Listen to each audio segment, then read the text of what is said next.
One of the things you'll often hear me state in my seminars is thank goodness for the aftermarket. Now, when you use your coach like these people do here, a lot of times you're going to get those ugly black streaks that occur down the sidewalls of the coach.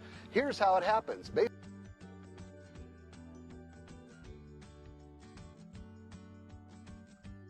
Basically, we drive all day, we come here, we set up in a setting like this, stuff falls out of the air, that grabs a little bit of moisture in the evening. Last night we had some rain here. The dirt molecules roll over the side of the coach, and if we don't take care of them over a period of time, they'll become visible. They don't become visible right away, they're microscopic.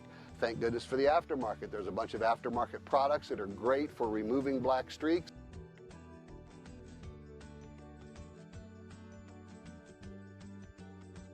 All of them contain some type of an abrasive.